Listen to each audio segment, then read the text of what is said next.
Hello everyone, welcome back. In this video we're going to talk about body-centered cubic crystal structure, BCC. Now in this crystal structure we have atoms at each corner, again atom at each corner, but this time instead of the face, in a simple cubic we don't have any atom, just in the simple we just had at the corners. In the face-centered cube we had at the face. In the body-centered we have in the middle, we call in the center of the unit cell of the cube, we have one atom. The colored atoms are at the center, the white ones at the corners. We call this one a body-centered cubic crystal structure. And there are some examples given having this crystal structure. Now this is the way that the reduced sphere we call it, in order to understand that one at each corner and one atom at the middle. So the one at the middle is completely, look at here, it's nice, clear that this is one in the middle and at the corners. Now first thing to calculate is number of atoms within this unit cell. We know that each of those corners are 1/8. Again, corners atom in the cubic crystal structure shared between 8 cells, 8 unit cells, so it will be 1/8. And we have 8 corners, 1/8 times 8 corners, that's going to be one corner coming from the edge, from the core, one atom coming from the corners. And we know that there is one exactly at the middle, and it's only for this, yes, it's within the cube, it's not shared by any. The middle atom is only for this one, so one atom at the middle, so the total number of atoms became 2 atoms. 2 atoms in a unit cell. 2 atoms in a unit cell. This is how we calculate the number of atoms in a body-centered cubic crystal structure, or a body-centered BCC crystal structure. Corner atoms, we have them, and there is one atom in the middle. The atom in the middle is only for this unit cell. However, the corner one will be shared between the others. We said that each corner will be shared between 8 unit cells. That's why we're taking 1/8 of the corners. We have 8 corners and one atom in the middle, so total number of atoms became 2 per unit cell. Now we need to know the relation again. We call this one what? It's a cube, yes. We call this one A. We need to know the relation between A and R.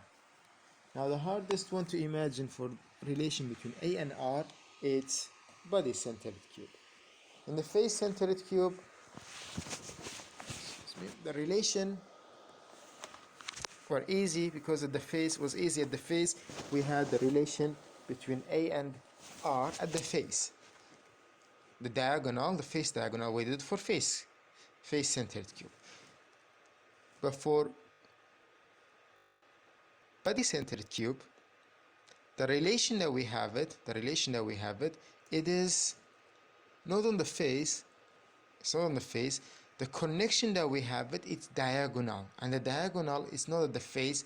It's the interior diagonal, the space diagonal we call it. Now look, there is a gap here. Yes, there is a gap here.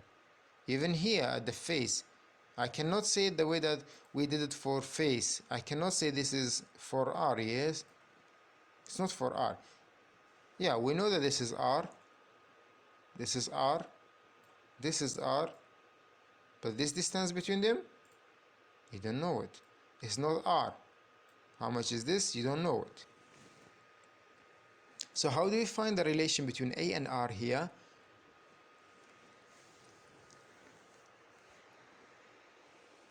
We will take the diagonal, the space diagonal here. Space diagonal. The space diagonal, where is it? If I can manage it, from this corner to this corner. This is, we call it space diagonal. We're going to use that space diagonal. Why? Because the atoms are touching each other on this diagonal. And we said that we need to know where the atoms touching each other, because we will be able to understand this is R up to here, this is 1R. On the other side, when it's touching the sphere there will be r, and this sphere basically will be 2r, so we can get this diagonal, we have it will be 4r. Not face, the space diagonal will be 4r. Let's see if this is, we have it, see if we have this one in the book in a different manner, simplified one.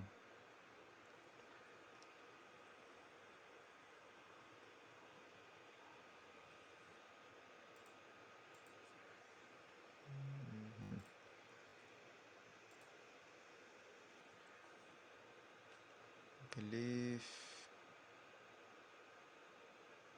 I had something.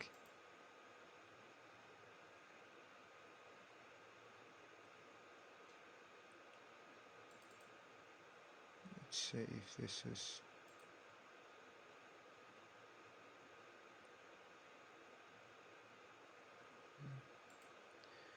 I wanted something to show that in a 3D to take that sample out,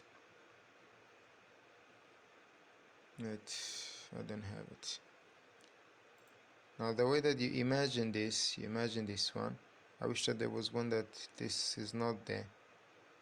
This is not there. It'll be easier to understand it, to see why they're touching each other. So the way that these two atoms touches here, it's basically for this one there will be a touching point there, a touching point there. So we call this the main diagonal, we call it, and we have that diagonal, and we're gonna relate them to the A. We're gonna show it to you. How do we get this 4r over root 3? Root 3. Well, let's just explain it here. I don't know if I can zoom out, if you'll be able to see it. Something happened, but I was just,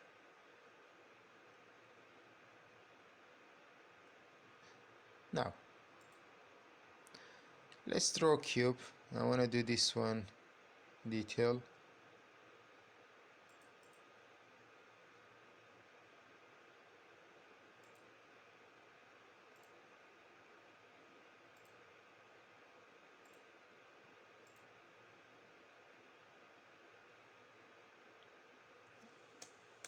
So we're going to draw a cube.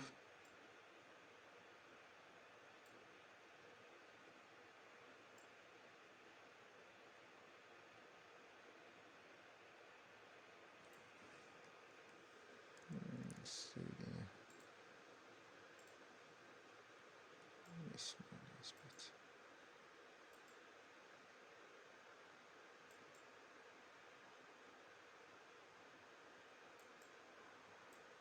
So let's say we have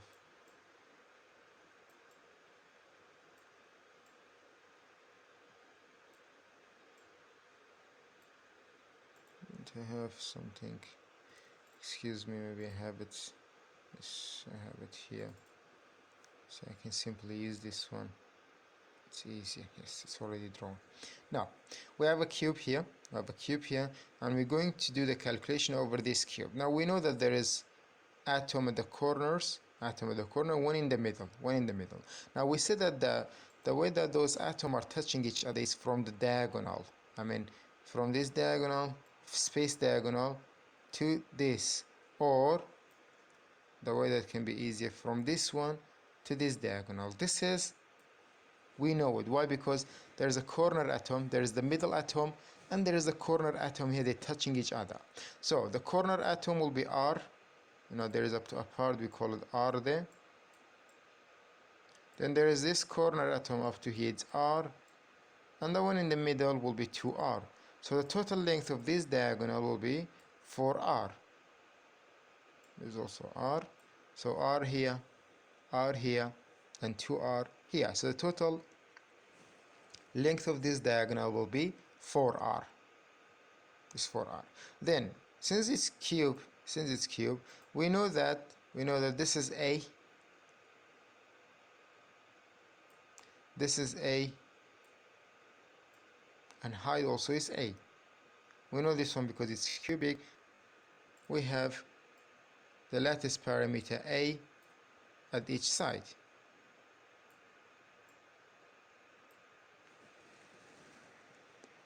The idea is to relate a to r, relate a to the radius. Now, the only way to do this process in order to relate a to r, it's by using twice the Pythagorean theory. So I'm going to take first this triangle here, a 90-degree triangle here, a 90-degree triangle. I'm going to use that one, a 90-degree triangle. This, the hypotenuse is 4r. Here I don't know, but the height I know it is equal to a. Yes, the height is equal to a. So if I take this triangle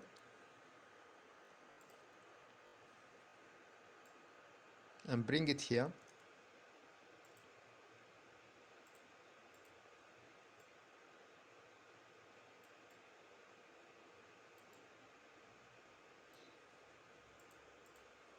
this is a, the height of it. We don't know this one. Let's say this is x. We know the hypotenuse will be 4r. This is this triangle there. The idea is what? In order to find a, I have to find the bottom. I have to find the bottom, then I can find a.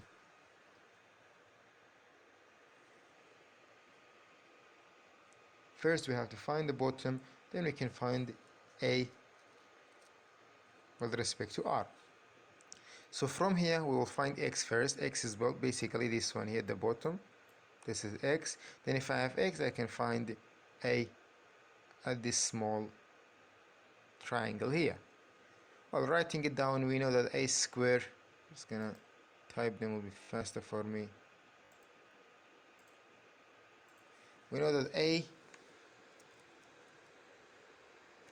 square plus x square is equal to 4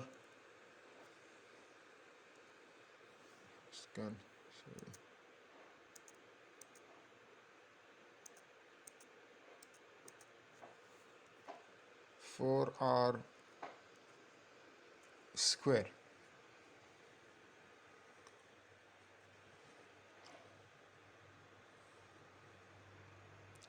If you open up this, or I can simply take this one to the other side, open up whatever you want to do it.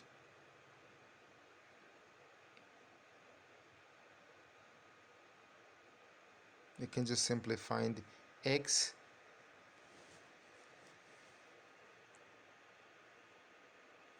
with related to a and r.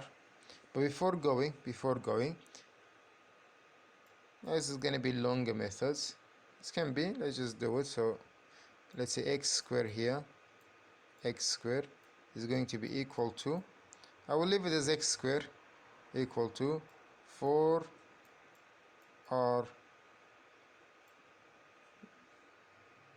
all of it square minus a square. Take this one to the other side.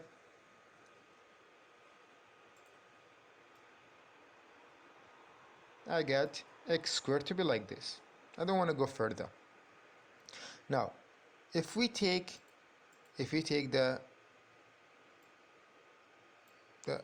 this triangle, which is AAX, so if I bring the triangle here, this time we have A, and we have X. This is the lower triangle A, X. We know X is equal to this one. X is equal to this one.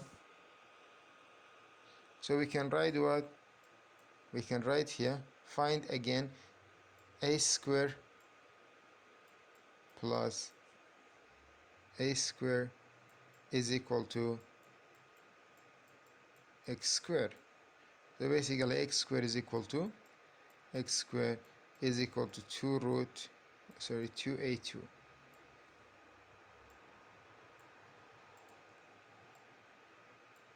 No, x squared is equal to x squared, is because it's the same x, so I can say that this is equal to this one. I can say that those two are equal, so I say that a 2a squared is equal to 4r squared minus a squared. Now take this one to the other side, minus will be positive, will be 2a squared plus a squared. If you take this one to the other side, take this one to the other side, this minus will be positive, so it will be 2a squared plus a squared will be 3a squared. So we have 3a squared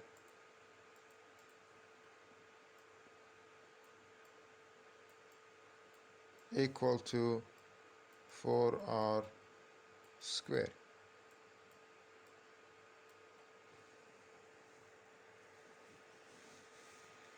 Well, taking root for both sides, this is going to go with this one. Here it will be root 3 and root a squared. Root a squared with a will go. So if I bring this one more step here, it will be root 3 root a squared, it's equal to 4r.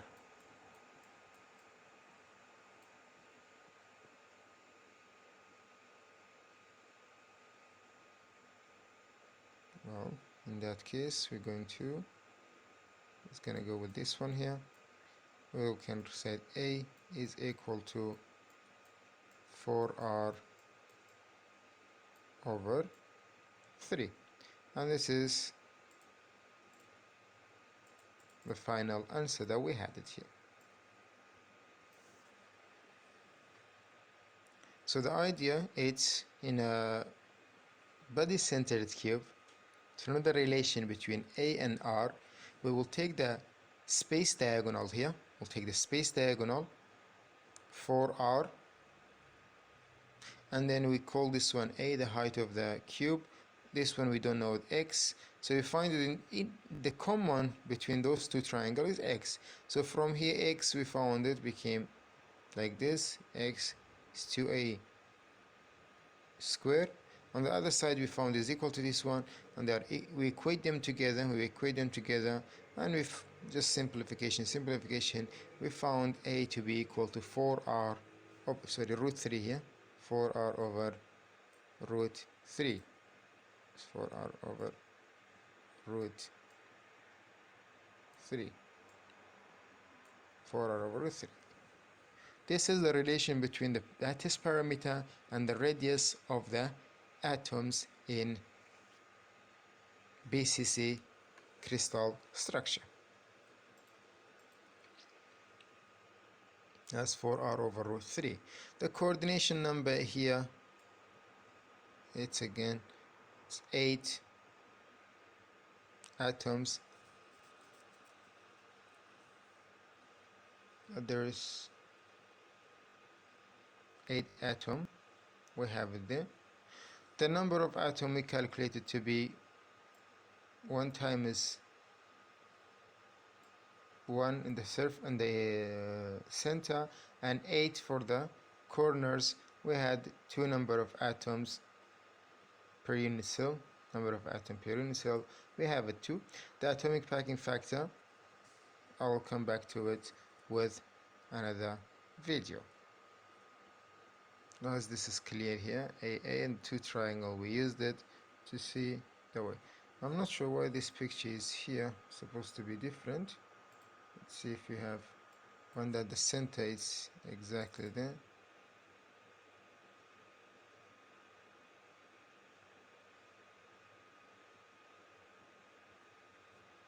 For the body centered,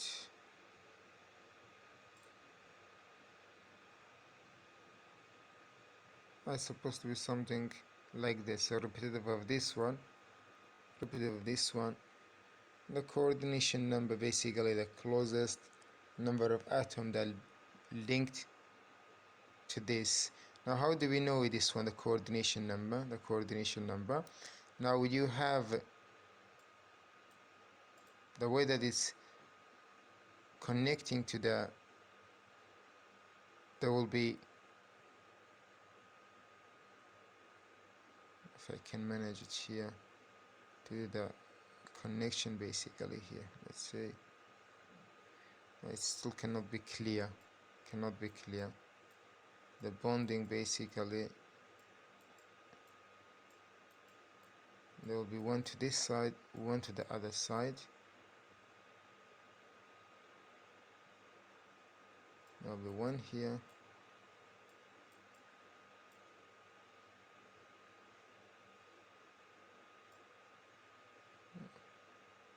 It's going to be a bit confusing.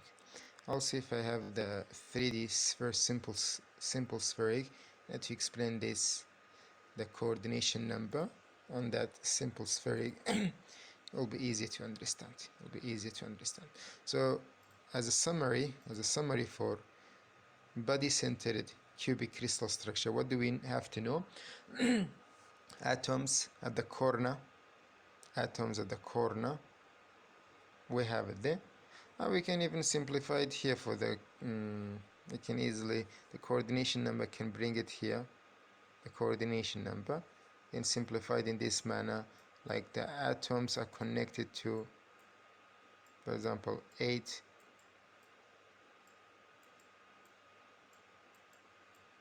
atoms. We can simplify it in this manner. Here it's this, and there will be still one going to the other direction as well. Still, it's going to be one on the other side as well. So this will be one here. Yes, that's going to be the 8 coordination number. We have it. So we said on the body-centered cube, we have to know we have atom at the corners and one in the middle. We said the relation that we have it here between A and R will be based on the space diagonal which the atoms are touching each other. We said the diagonal will be 4R, and then with the 2 trigonometric, twicely we're using the Pythagorean theorem in order to find A with respect to R, which we said that A is equal to 4R over root 3. We said that what else is important? The number of atoms per unit cell, 8 corners times 1 over 8, that's going to be 1 atom, and exactly 1 atom in the middle will be 2. Total number of atoms will be 2 atoms per unit cell. We're going to use those information for a lot of calculation that comes later. So you have to know those information. You can just summarize them by yourself in a table. The number of atoms, the lattice parameter or cube edge length, they call it lattice parameter or cube edge length A. Those things will be useful for later calculation. Thanks for watching.